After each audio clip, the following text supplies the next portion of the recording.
me kangaroo down, sport. Tie me kangaroo down. Tie me kangaroo down, sport. Tie me kangaroo down. Keep me cockatoo cool, curl. Keep me cockatoo cool. Oh, don't go acting a fool, curl. Just keep me cockatoo cool. All again. As I said at the end of Australia Part 1, Part 2 picks up, leaving Adelaide for a full-day tour of Kangaroo Island. It is the third largest island after Tasmania and Melville Island.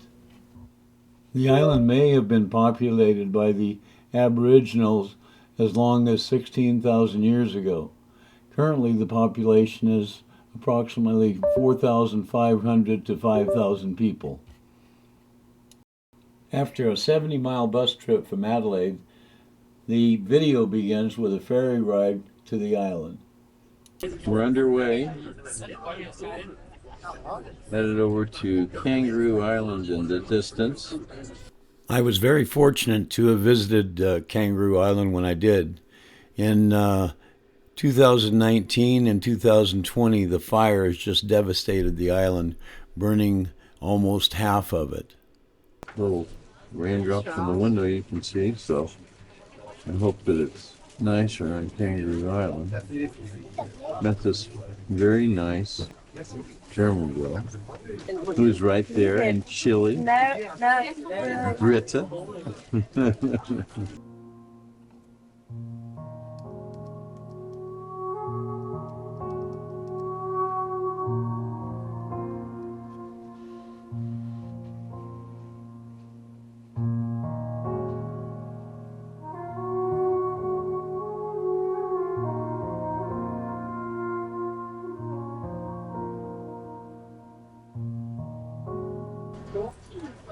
Making our landing at Kangaroo Island. Directly in front of us is quite a prominent hill. It's called Mount Marsden. And around to the left of Mount Marsden, you can't really see it at the moment, but that's where you'll find Kingscote, the main town on the island. Big bay in the middle there is called Nepean Bay, on the far side of which is American River, another one of the towns on the island. One of our first stops on the tour was Seal Bay Conservation Park, which is on the south coast of Kangaroo Island. Have your attention, please, those folks that have arrived with Richard on the Sea-Link coach. Folks, formally welcome to Seal Bay. My name is Janet. What we're going to do is make our way down the path here. We will come to a platform at the end. Please do not go down the stairs onto the beach. We need to very quickly meet on that platform and have a quick chat. Are we excited? Yes. We're going to do lions. They are wild animals. Call me biased, but it doesn't come much better than that. Let's cruise down the hill, folks.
Our next stop was the man with the bird, and he's raised a lot of these birds from when they were hatched. So you'll see some of his action with his variety of birds now. Is that a big male? No, This is a young male, Yeah. old enough to still want to be dominant. So Yeah. if we're there, he's Yeah. likely to get very annoyed. Yeah. But more importantly, he might want to be aggressive to an animal in front of us. Yeah. He has no problems with running straight through the middle of us. Well, I guess from the sound of your voice, you've seen that happen before. No seal ever does anything quickly. Land is about resting. So you walk for a while, then you have a rest.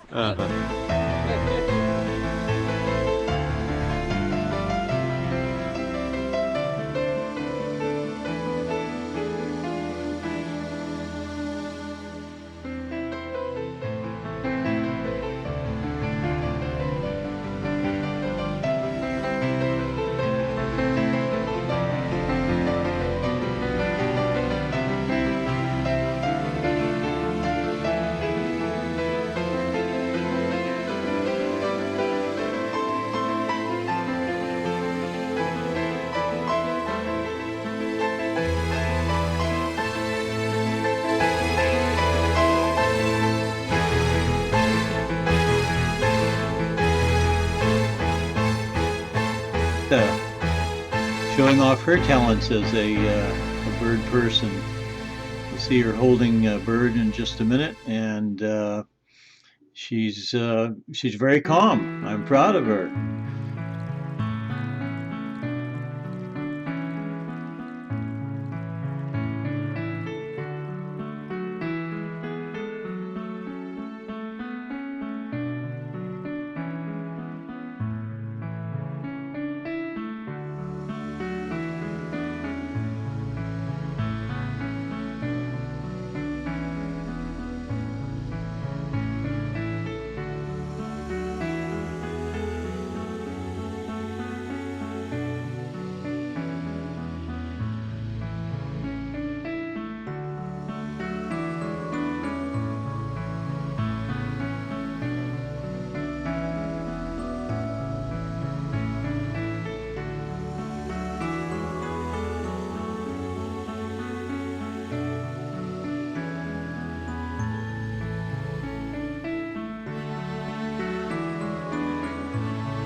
On the west side of the island, we stopped at Finder's Chase National Park, where you find some very, very interesting rock formations.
the lookout point of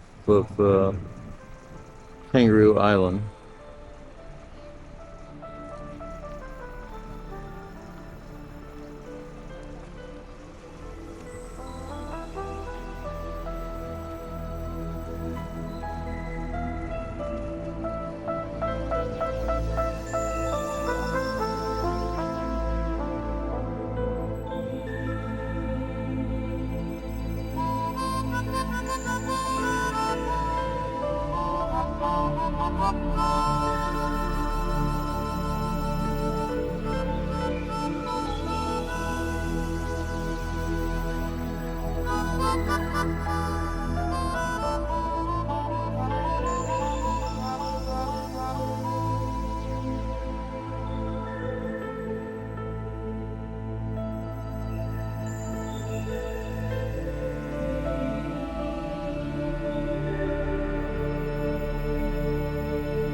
Well, after a lovely and successful day on Kangaroo Island, we're getting ready to board. I'm getting ready to board the ferry and head back to mainland Australia, which is right over there, and that is Adelaide area.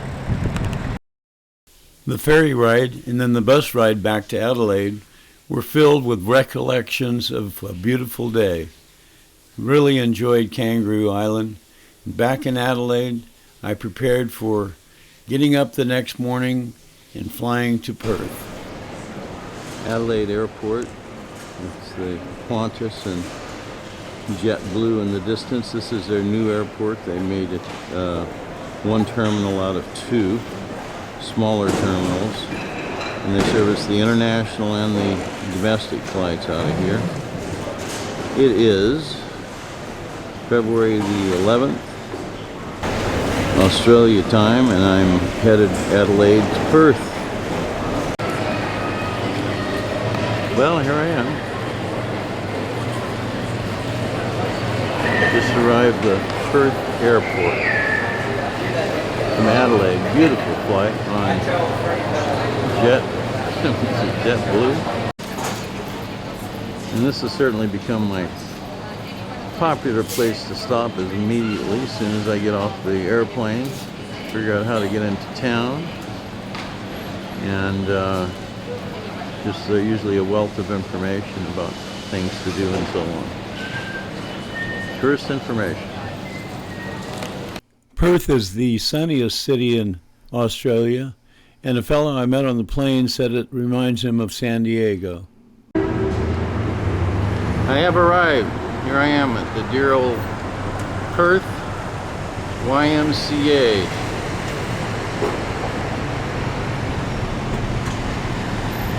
Waiting for my room, which is going to be ready about 1 o'clock. It's almost 12. I'm going to go into town and have a look around. And tomorrow I'm going to rent a car and go down south for the day and visit some cute little cities down that way.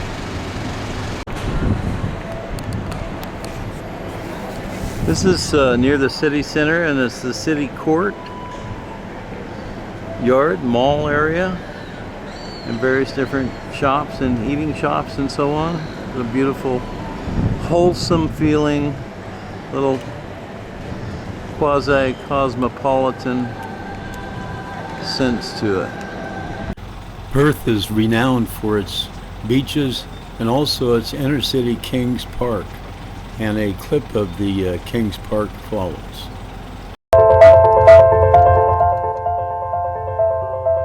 Welcome to magnificent Kings Park.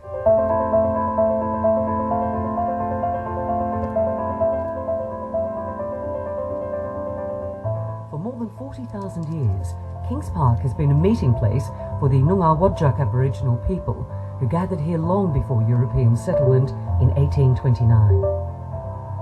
Did you know, with more than 4 square kilometres of bush and immaculate parkland, Kings Park is the biggest inner city park in the world?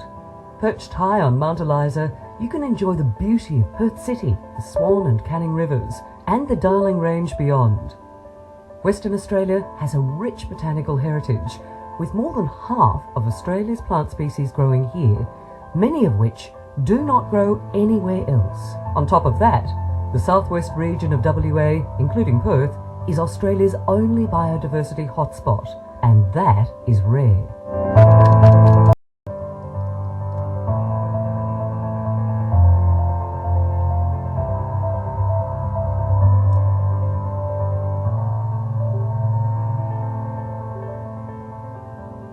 The State War Memorial sits proudly on top of Mount Eliza, and there are more than 1,700 plaques honouring those killed in battles lining our honour avenues. Much of Western Australia's heritage is recorded here in Kings Park. With fabulous outdoor sculpture, contemporary architecture, and leading public education programs, it's not hard to see why Kings Park gets around 6 million visits a year. Through here, out over the cliffs to the hunting parties below.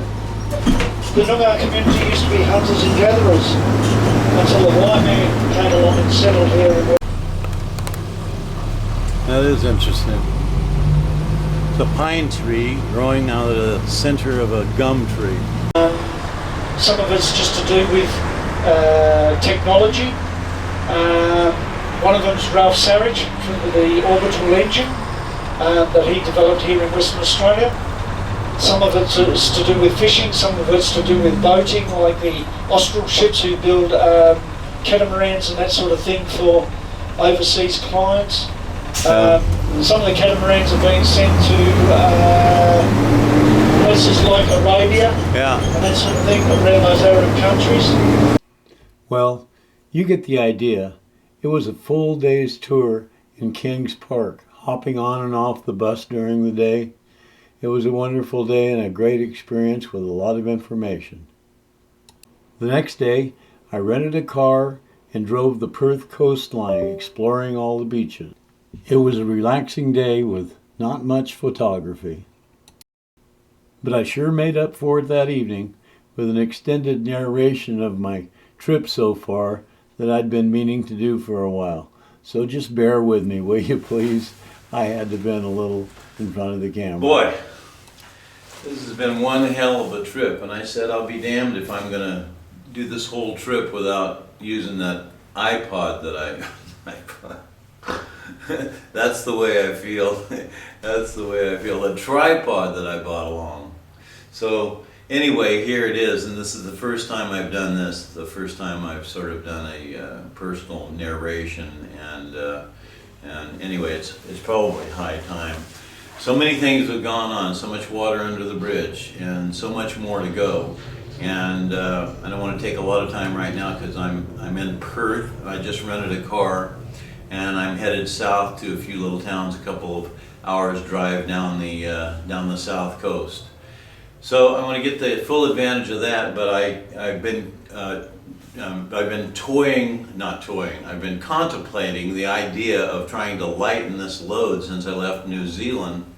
But then I keep needing a jacket again, and I know that sounds crazy with all the fires you hear about and all that's been going on, but for instance, when I went on the Kangaroo Island tour, I needed my long sleeve shirt and windbreaker. I wore that all day. So I could get rid of some weight now and send it on to Sydney, but I don't think it's worth the hassle, so I think I'm just going to carry it all. I think I'll use everything. I think I'll end up using it, the stuff in Sydney, but I don't need it along the way, probably from now on. I may have to change my trip because the Cairns area is flooded and they're continually getting continued rain. It's the rainy season up there. I didn't really realize that not until April does the rainy season end, and it's very tropical, so rainy is not meaning cold necessarily. But I don't know. I don't really know what to expect.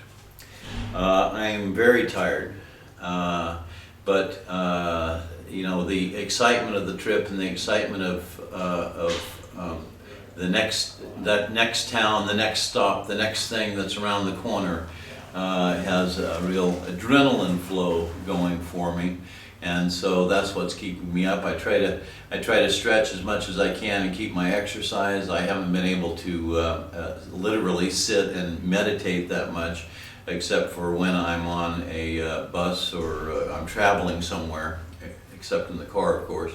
Oh, well, I can do a little meditation there, but I mean the literal sitting. But I'm getting a bit here and there, and believe me, that's one of the things that keeps me going. The traveling alone is fantastic. I really like the freedom of it. I'm not lonely at all. I haven't been lonely, and I haven't been associating with anyone. And when I say that, I mean I say hi and this and that. Met some people at dinner last night. She's English and he's from Sri Lanka, and so we chatted while they were next to me, not sitting at the same table, but having dinner. But things like that. And I met so many wonderful and interesting people on a casual basis, but I haven't been hanging out with. Well, on the I take that back a little bit. On the Kangaroo Island trip, I ended up sitting next to this fantastic German woman, about 35 years old, very attractive, and she's very educated. She's in the banking business and is on the same spiritual page as I am. So we had, you know, the thoughts create things, and that whole idea, we create our own situations. And anyway, we had a great time, sort of hung out together that day. But unfortunately, when we got off the ferry, headed back to where was I? headed back to Adelaide. All of a sudden, they said, "You get on bus 1, you get on bus 2." It was that way. Depending on where we're going to end up in town. And so I just said, "Goodbye, nice talking to you." We didn't get to hug or say goodbye or, you know, really properly, but because I didn't know that was going to happen. Anyway, how do I feel? I feel a bit like a nomad. You know, there's such a we are such a product of our environment and our perceptions and our comfort areas and zones. I notice it even when I'm traveling, but I notice how how everyone sort of flows in their own with their own identity, and of course I'm doing the same thing. But I'm really trying to break down that whole continue to, and I've been doing this at home too, but you get to do it in a bigger way is really what I'm saying on a trip like this, and particularly when you're by yourself. You really get an opportunity to really just observe and observe yourself, observing and observe your reactions or responses to certain situations. For instance, I left my hat on the bus, on the tram, and I haven't really needed to wear my cap. And I left my cap on the tram yesterday, and my water on two different occasions. And it's hot here, it's like Palm Springs here, about 105, thereabouts. It's supposed to be on maybe even 110 today. And I needed it. So I was upset about that because I needed the dang thing. And so I said, well, I just have to pick up another one. And now I'm looking for some water. I walked maybe 200 meters and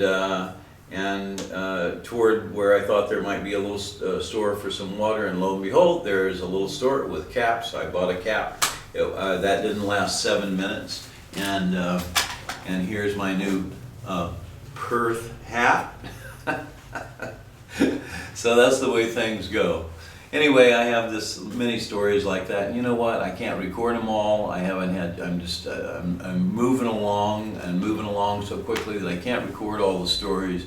This just has to be recorded for my own trip and my own benefit, because it's just impossible to. It'll be impossible for me to remember everything, and it's just anyway. It's fantastic. Like I say, my body's tired, and I'm pushing myself. There's no question about it. But that's what I need to do in order to keep up the schedule to end up where I'm going to end up. And what I started to say about Cairns is I may just fly in there and stay a couple of quick nights, less than I expected, and then fly down to Brisbane and then drive on to Sydney, because and that's sort of what I planned on doing anyway, but I might do that more quickly and not spend as much time up north because of the humidity and the high humidity and heat that I understand. Okay, well, this was a test for a little bit of a personal recording to see if I really thought there was benefit to this tripod, and maybe, maybe after I do this, I'll think, okay, that's worth carrying that damn 2 or 2.5 pounds around. Alrighty, bye. The next morning I dropped off the rental car, said goodbye to the Perth YHA, and hopped on Qantas Airlines to head toward Ayers Rock. Thanks for sharing. I'll see you soon in part 3 of Australia 2009. Tiny kangaroo down, sport. Tiny kangaroo down.